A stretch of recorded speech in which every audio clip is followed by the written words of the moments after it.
Okay, this is gonna suck. For me. Hopefully not for you watching this video. Those of you who are interested anyway, I've had some diminishing returns on these Indiana Jones videos. And I haven't seen Crystal Skull in at least 10 years. It's always been a disappointment. And I think most Indiana Jones fans agree. Although I know it does have its fans. And I was kind of curious to see if my opinion has changed since the last time I saw it. And it hasn't. It's just a very weak movie, in my opinion. And it really shouldn't be. It has an amazing cast of actors. It has all the typical beats and moments that you would expect from an Indiana Jones movie. But there's something wrong about it. There's a lot wrong about it. And this movie came out years before Disney bought Lucasfilm. But despite that, it feels very Disney-fied. It's a very neutered version of Indiana Jones. There's nothing creepy or gory about it. It's overly kid-friendly and goofy. Not to say the other three Indiana Jones movies are exclusively for adults, but when I first saw them, they were fun, but they were also kind of scary, and they kind of grew me up a little bit, you know. After they were done, I was kind of like, okay, I really don't care about the Ninja Turtles anymore. But this one is different. It feels very cartoonish. It's sort of a child-proof version of Indiana Jones. It also has aliens. And we're going to get into that and more as we go along. And I think we should just get right into it. Indiana Jones and the Kingdom of the Crystal Skull from 2008, directed by Steven Spielberg, starring Harrison Ford, Cate Blanchett, Karen Allen, Shia LaBeouf, and John Hurt. The movie opens up with the Paramount logo dissolving into something, as all the Indiana Jones movies do, but this time it becomes a hill of dirt that a CGI rodent pops out of. I guess it's a prairie dog or something. And I knew we were in trouble the second I saw this in the theater. It's not good. And the prairie dogs almost get run over by some kids in a hot rod. They're racing along a convoy of military vehicles in 1957 Nevada. They end up passing an atomic cafe. Make note of that. And they arrive at the Area 51 base, of course. And it's closed for atomic testing. And the military convoy turns out to be Russian soldiers posing as Americans. They shoot the Area 51 guards and proceed on. They arrive at a warehouse, and I guess those 4 or 5 guards were the only security for this entire base. This top secret base. Because there's no one else around. And then they pull Indiana Jones out of a trunk, along with his apparent friend, Mac, who we don't know, but he's supposedly friends with Indiana Jones. And Harrison Ford doesn't seem quite as elderly as I remember. People were giving him shit for being too old to play Indiana Jones even back then. And this was 15 years ago. So it's kind of crazy that he's got another one coming out in a matter of weeks. But he actually doesn't seem too old to me here. He's still doing a lot of his own stunts, which I think is impressive. And this is where we get introduced to the main villain, Colonel Dr. Irina Spalko, played, of course, by Cate Blanchett. And I like Cate Blanchett. I do. I think she's great. But this is probably her goofiest role. She sounds like Natasha of Boris and Natasha. Her character is just way too goofy. And she seems to be obsessed with knowledge. She wants to know everything. And in typical Indiana Jones villain fashion, the thing she wants most will eventually be the cause of her downfall. They go inside the warehouse, and Spalko is looking for an object containing mummified remains. She knows it's here somewhere, and she wants Indy to help her find it. He was apparently part of a team that examined it years ago. Indy asks for a compass, and it's pretty shocking that no one has one. I mean, these are soldiers, right? All of them went to a foreign land without a compass. okay? And he finds it by using gunpowder. The contents of the crate are highly magnetic. And Indy says the metal in the gunpowder will lead them to it. Except there's one problem. I don't think gunpowder actually has metal in it. And even if it did, it probably wouldn't be magnetic. Not all metal is magnetic. Bullets aren't magnetic. But as we will find out eventually, any kind of metal is drawn to this thing. Although I have no idea why their guns aren't being drawn to it as well. Every piece of metal in the room is flying towards this thing once they find it, including dog tags and even a pair of glasses, but not actual guns. It's really weird. They find it and they open the case, and there's some kind of alien body inside. And while everyone is in awe of it, Indy grabs a gun for him and Mac, but Mac has betrayed him. They've apparently been friends for a long time, but Mac says he's a capitalist and they pay, which is kind of ironic since they're communists.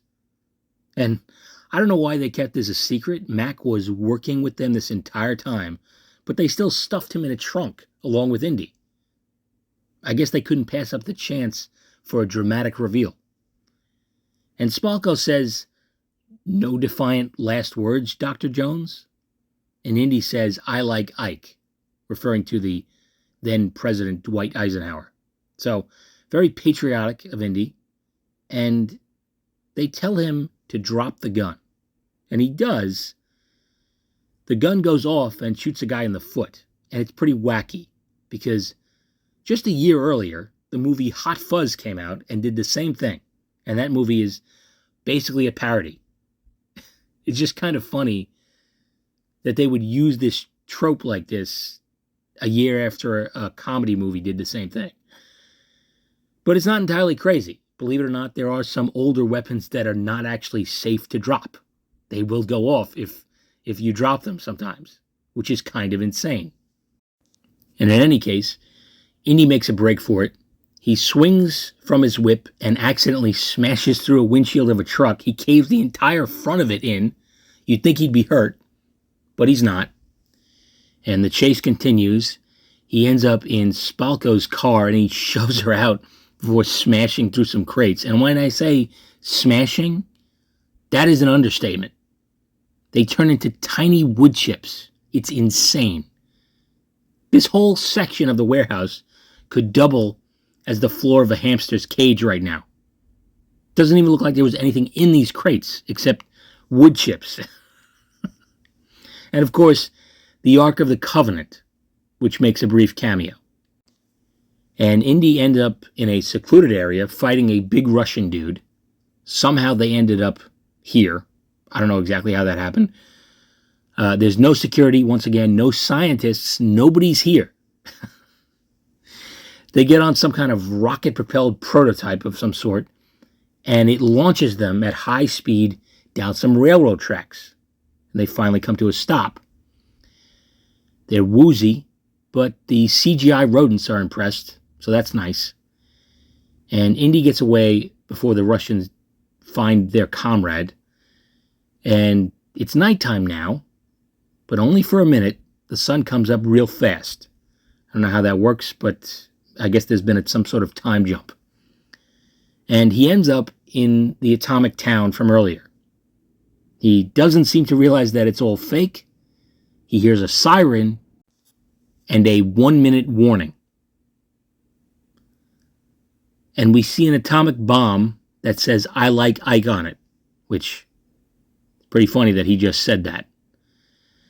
So this is tragic. This is how it ends for Indiana Jones. It's simply not a survivable situation. He is fucked. But he decides to hide inside of a refrigerator.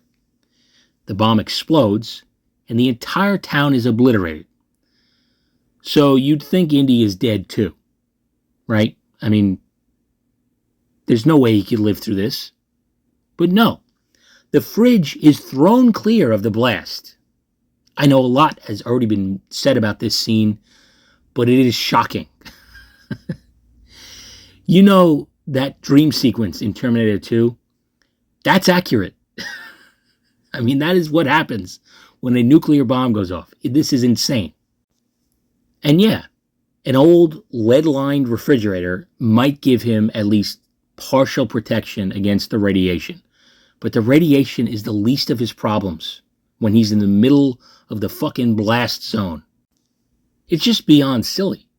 Even a car full of fleeing Russian soldiers didn't make it out safely.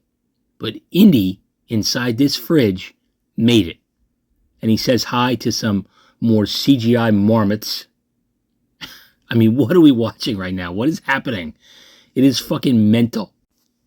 And yeah, I know he survived falling out of a plane in a rubber life raft in Temple of Doom. I get it. It's ridiculous. But I don't want to hear it because this is way more ridiculous. People have survived falling from extreme heights. It does happen.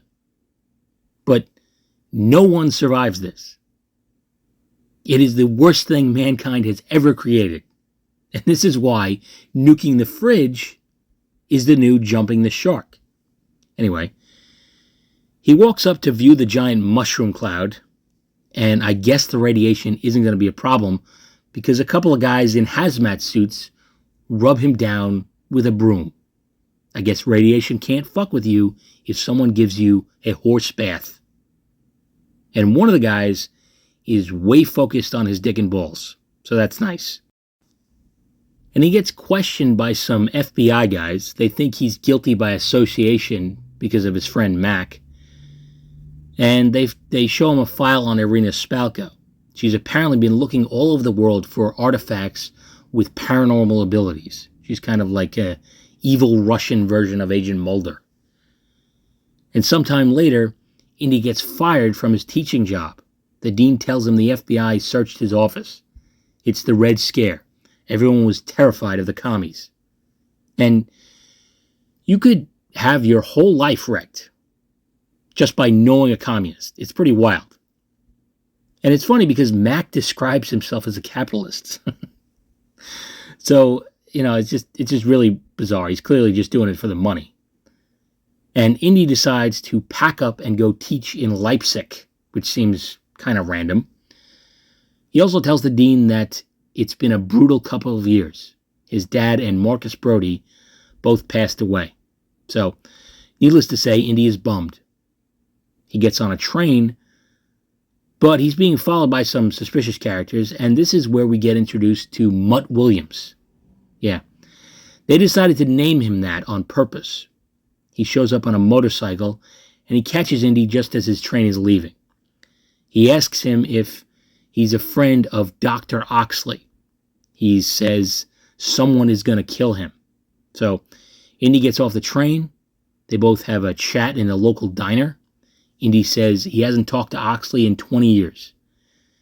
Mutt introduces himself and says his dad died in the war, and Oxley helped his mom raise him. He also grabs a beer off a waitress's tray, which is weird. It's a weird thing that happens in movies. You can't just grab shit that a waiter is bringing to someone else. Imagine I'm in a restaurant and I grab a plate of chicken marsala as a waiter is bringing it to someone. They'd kick me out of the fucking place. Anyway, Mutt says he got a letter from Oxley that says he was in Peru and he found a crystal skull.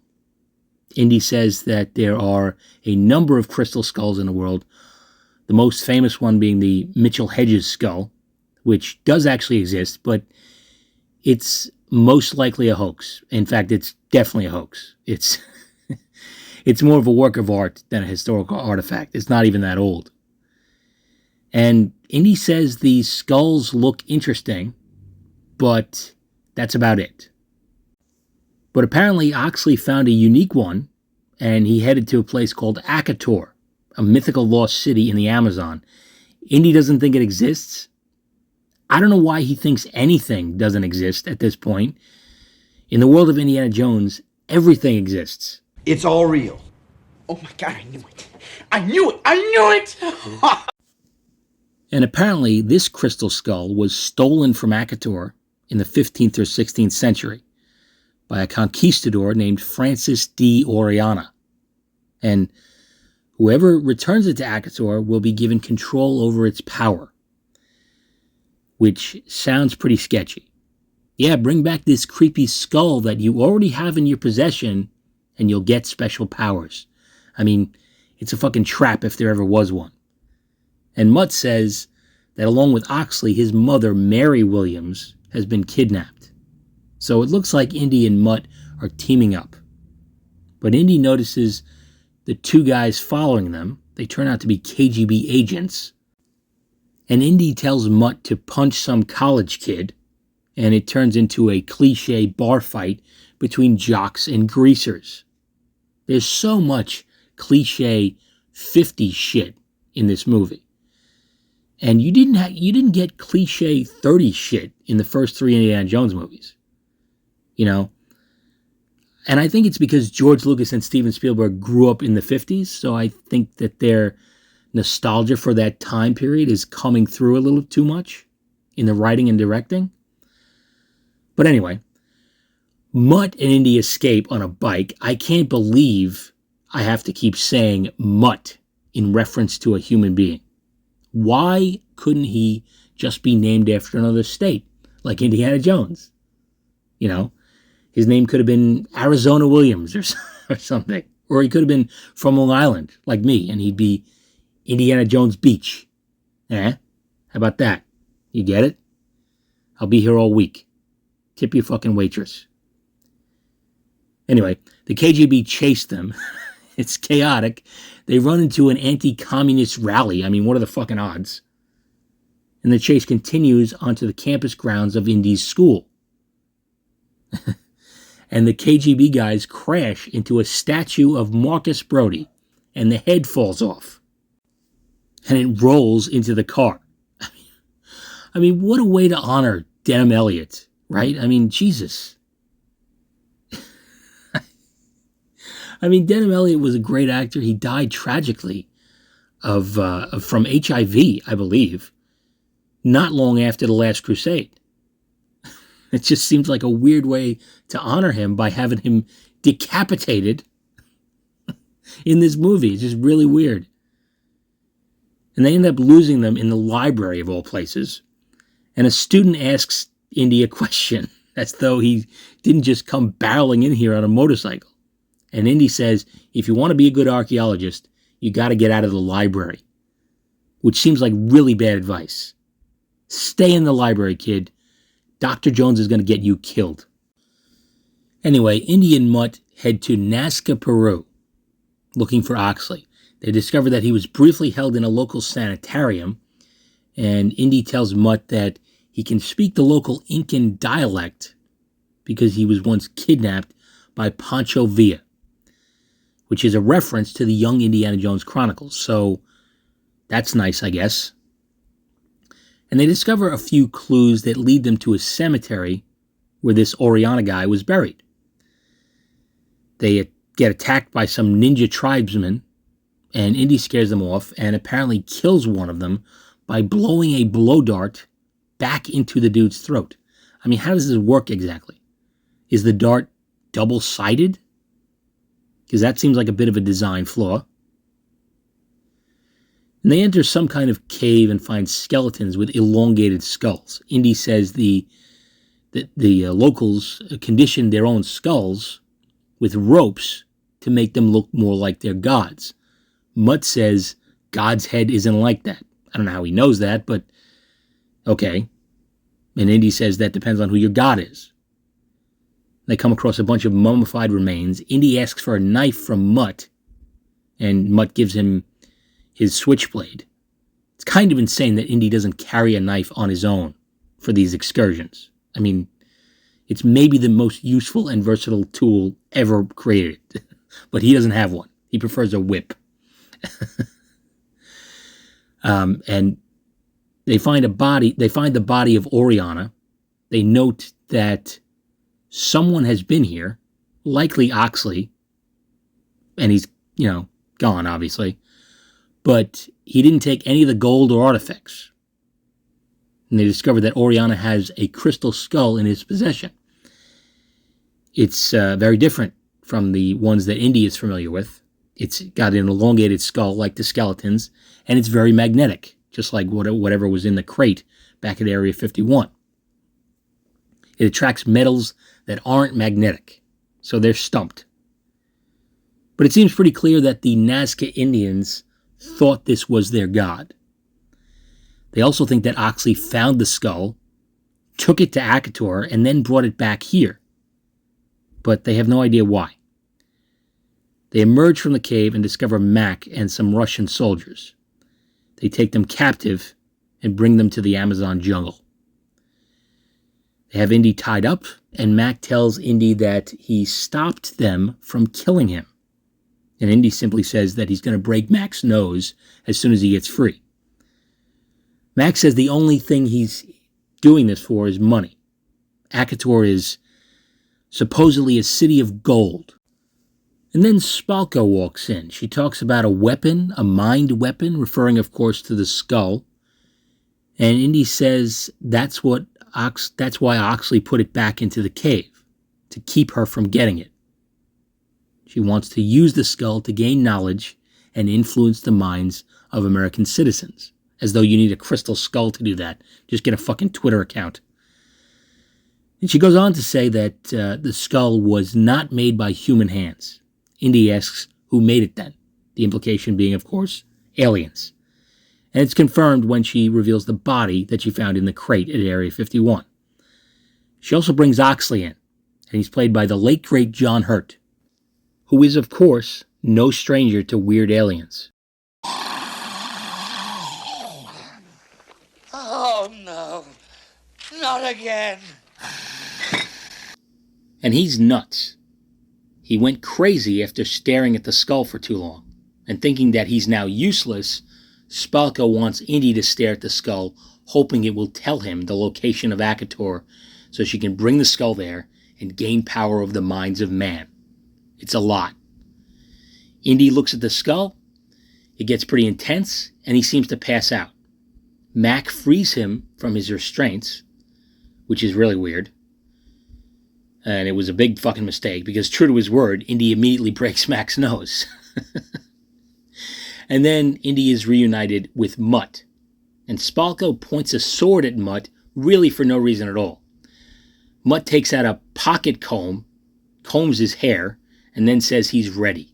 It's really fucking cringe. I don't know what to tell you. And then Marion Ravenwood is finally revealed. They just have everyone hiding in this little fucking campsite, don't they? And it, of course, turns out that Marion is Mutt's mother. There's some reunion banter between her and Indy. And they talk to Oxley again, and Indy asks him where Akator is. And he manages to draw a map with pictures. Very convenient. Indy deciphers it, and Mutt just randomly punches a guy, flips a table, and Indy, Mutt, Marion, and Oxley escape into the woods. But it's not long before they end up in quicksand.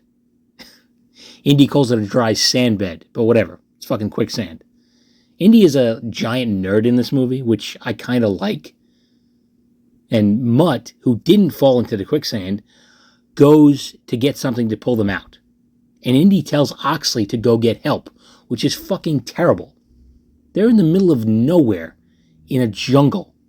And the only help around is the Russians they just escaped from. It's asinine. And as they're sinking, Marion tells Indy that Mutt is his son. His real name is Henry Jones III. As if you couldn't see that coming a mile away. And the first thing Indy says is, why the hell didn't you make him finish school? Despite the fact that he was perfectly okay with it before he knew that he was his son. And Mutt comes back with a giant snake. Marion grabs hold of it, and she's out of the quicksand. But naturally, Indy is apprehensive. Indy's got to be scared of a snake at least once in an Indiana Jones movie. It's a requirement. And he eventually grabs a hold of it, and they have to convince him that it's a rope and not a snake. Otherwise, he won't grab it. And of course, the help that Oxley brought back with him is Mac, Spalko, and the Russians. Good job, Oxley. I mean, that was just a really stupid thing. It doesn't even make sense. Because, like, you could have cut this scene out and, like, nothing would have changed. The only reason it's done is to give them a moment where Marion can tell Indy that Mutt is their son. It's exhausting. So they begin their journey to Akator. They follow a giant tree lawnmower, I guess. It's fucking insane. It's got circular saws coming out of it. It's wild. Does something like this actually exist? Maybe, but I have doubts. And in the back of one of the trucks following this thing, Indy, Mutt, and Marion are tied up. Mutt finds out that Indy is his real dad, which is kind of nuts. I'm having Star Trek Picard flashbacks over here. I can't really understand this trope of fictional mothers not telling their kids who their dads are when their dads aren't, like, monsters. Obviously, I'm not a mother. I'm not even a parent. But I am a son, and I think I'd be pretty pissed if my mom lied to me about my dad for no good reason. Just silly. And we also find out that Indy and Marion broke up a week before they were supposed to be married. So Indy broke Marion's heart twice. I just don't like that. Obviously, they broke up at some point because she isn't referenced in The Last Crusade at all. But I would prefer it, I like to imagine that it was her that broke it off and not Indy. I don't know, I just think it works a lot better for her character and his character. And Indy yells at Mutt and tells him he's going to finish school, and the argument reaches a boiling point, and they take their frustrations out on the big Russian guy guarding them. They kick the dog shit out of him, and Mutt drops his knife out of his boot and kicks it over to Indy. And Indy cuts his ropes, and this happens. Got it?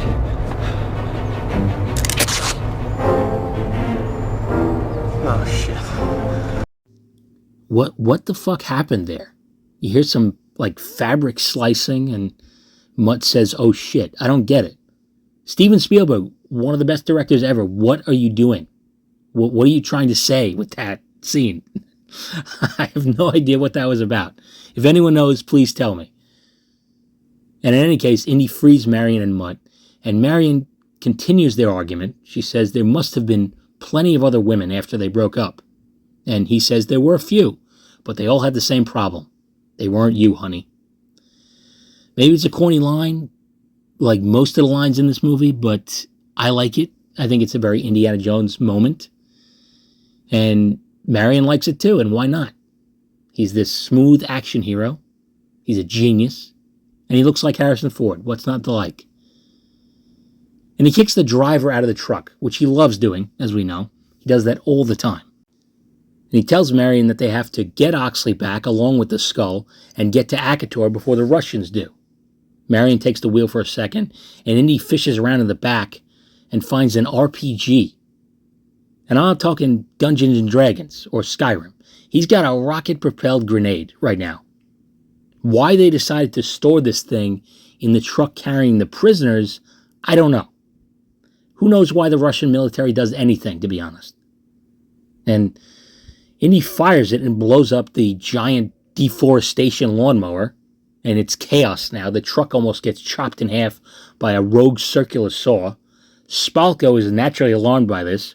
She sends the skull on ahead of her with Oxley, and I actually kind of like that she doesn't go with.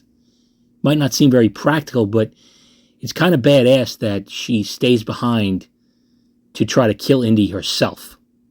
I mean, every other main Indy villain is sinister and cunning, but they're also gutless cowards. But she's actually ready and willing to try to kill them herself. So I think that's pretty cool. And there's a prolonged jungle chase. They switch vehicles. There's a lot of gunfire. No clue how they don't get hit, because the gunfire is like 10 feet away from them. It's a fucking miracle. And Indy runs into Mac again, and he punches him in his already busted nose. He also puts him in a headlock, and Mac tells Indy that he's working for the CIA. He's a double agent. It's fucking ridiculous that Indy actually believes this, but okay. Mac has switched sides again. And Mutt gets a hold of the crystal skull, and then he gets hit in the balls by a bunch of shrubberies. Marion almost gets knocked the fuck out by a shrubbery. It's fucking mental. Who knew shrubberies held such power? We want a shrubbery! The knights who say knee understand. Oh, and by the way, the skull is no longer magnetic. Just thought I'd point that out. I mean, this thing should be locked onto the fucking bumper of one of these trucks. But it's not. It's inconsistent, to say the least. And Spalko is having a sword fight with Mutt. They mentioned that Mutt was a fencer when he was in school, but come on.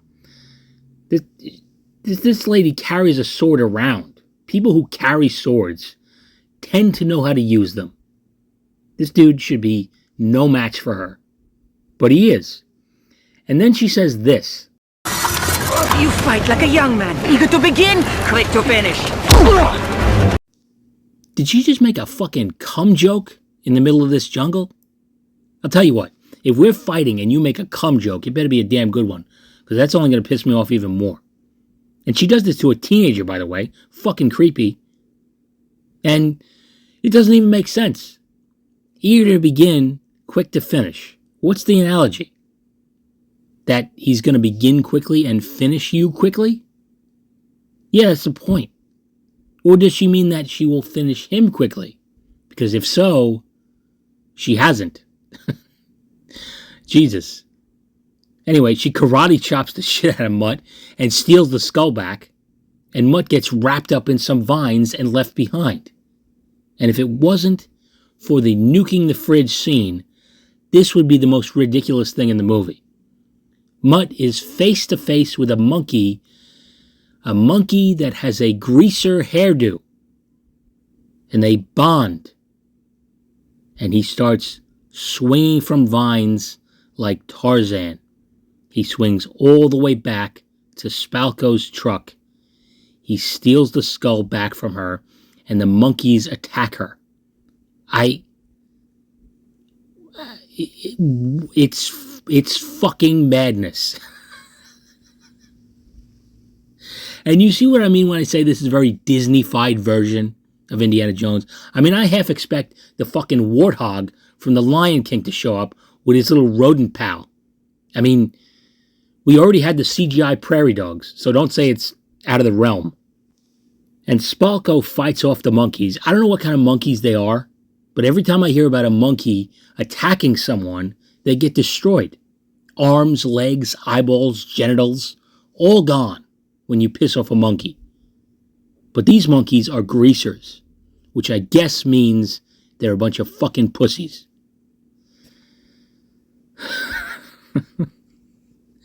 They end up crashing.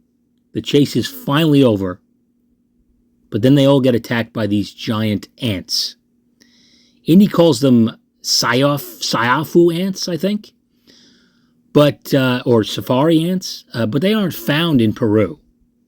And they aren't this big. They also aren't this CGI. In real life, they're much smaller. But luckily, the ants avoid the skull, so Oxley is able to use it to form a protective circle around him while Indy fights this big Russian dude. And Indy beats the fucking dog shit out of this dude. He gets beat worse than any villain I've seen in an Indiana Jones movie. It's kind of hilarious. And he falls into the ants, and it's pretty gruesome. And nonsensical. And Indy grabs the skull, hops onto Marion's truck with Oxley, and Marion then purposely drives off a cliff and lands on a tree and uses it as a slingshot to slap the shit out of the remaining bad guys. It's fucking insane. And Oxley says 3 times it drops, referring to a waterfall with 3 drops. So they fall over 3 different massive waterfalls. It's not survivable, but they survive. Even this frail old man doesn't have a fucking scratch on him. It's pretty asinine. And they finally make it to Akator. They get chased by some more tribesmen. They manage to get inside of a giant temple. There's a moment where Indy and Marion look like they're going to kiss, and Mutt hands Indy a dead body and says, "Here, hold this," which is a callback to earlier in the movie at the cemetery where Indy just hands Mutt a corpse and says, "Hold this." I got to laugh at such a desperate attempt at a joke.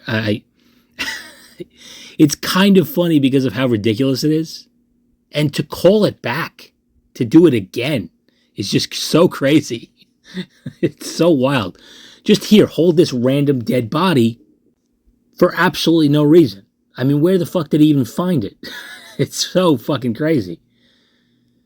Anyway, they find a bunch of gold and some trinkets, and then they make their way to a large room with 13 alien skeletons all sitting in a circle. And one of them is missing a head. So it's pretty obvious that's where the skull goes. Oxley is about to place it where it belongs when Mac pulls a gun on them. Turns out he wasn't a double agent at all. What a surprise. Although at this point it makes no sense for him to still be working for the Russians. He's seen the gold that he wants. All he has to do is take it. He shouldn't need whatever the Russians are paying him. But who the fuck knows? And of course, Spalka walks in. She marvels at the aliens and talks about how they're a hive mind.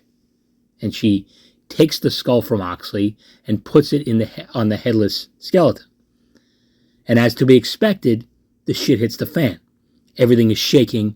The whole place is coming apart. And Mutt says, "What are they, spacemen?" Weird question. No, they're from Staten Island. I mean, what the fuck? What is he talking about? Has he not been paying attention? I mean, what a dope. And Oxley says they're interdimensional beings. Okay, big fucking difference, I guess. So Indy, Oxley, Marion, and Mutt escape the room. Spalko stays behind because she wants the knowledge and the power that she came for. She keeps saying, "I want to know, I want to know, I want to know," sounding like a Transylvanian meth head. And meanwhile, Mac is trying to collect as much of the gold and shit as he can, which of course turns out to be his undoing. He starts getting sucked back towards this giant alien turbine in the room, and Indy tries to save him before he gets pulled away, and Mac says, "Jonesy, I'm gonna be all right." No, you're not, you fuck. Why would you think that? And of course he dies, and who even gives a shit at this point? And the 13 aliens all merge into one. Spalko bursts into flames. And then the alien gives her a weird, judgy look, as if to say, "Tisk, tisk, you thought there was a prize, and now look at you. You're on fire and shit. Pathetic." And the heroes escape just in time to see the pyramid collapse, or the temple collapse, I guess, and a flying saucer emerges and disappears. Indy asks, "Where did they go? Space?" Oxley says, "Not into space, but into the space between spaces." I mean, that is space. That's what space is. But obviously he means another dimension. I mean, how did these aliens even lose their fucking head in the first place? I have a load of questions, but I also don't really care what the answers are. So moving on. Oxley is also sane again, and he finds out that Mutt is Indy's son. So he didn't even fucking know, which is insane. He took care of this kid and never knew that his friend was his dad?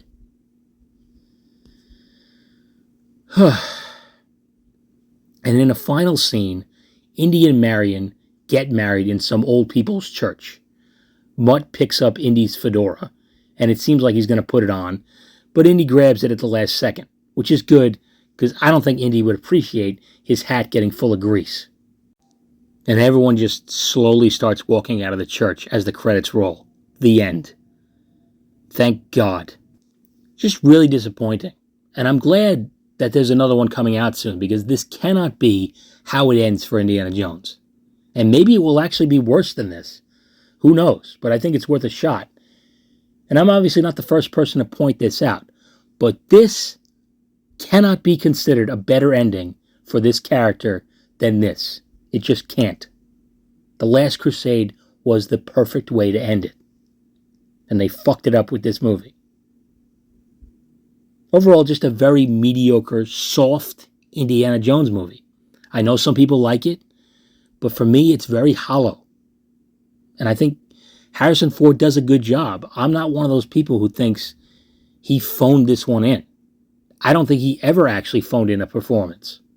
Certainly not Indiana Jones, because that's his bread and butter. But he can't save this one. And I understand why Shia LaBeouf is in this movie. This was the height of his popularity. He was in those fucking Transformers movies, which made a ton of money. But he's not the guy you want to pass the Indiana Jones torch to. He's just not. And his character from top to bottom is just a cliche. And the name is awful. I mean, how would they go about selling the name? Can you picture Mutt Williams on a fucking billboard? No chance. And as I said earlier, Cate Blanchett is just too cartoonish. It's not all bad, but it's so over the top compared to the other Indiana Jones villains. Well, Mola Ram is over the top too, fair enough. But look at her character compared to Donovan and Belloc. Those guys are not these cartoon character villains. And her accent is almost comical at times. And as for Karen Allen and John Hurt, they were pretty wasted. Just not a lot for either of them to do. I mean, they don't even show up until halfway through the movie. Just an all-around kind of a disaster, in my opinion. The premise of aliens or interdimensional beings is pretty ludicrous for Indiana Jones, in my opinion. At least it feels that way because of how it's presented. I mean, if this was Stargate, I'd be all over it. I actually think this would be a very cool Stargate premise. But it just doesn't work for Indiana Jones. It just doesn't. It's too much like Ancient Aliens, in my opinion. Anyway, that's about all I got for now. Let me know what you thought of this one. Sorry it took so long, and sorry this video is so long. I really babbled. And the next time I talk about Indiana Jones will be when Dial of Destiny comes out, which I'm kind of looking forward to. But until next time, take it easy.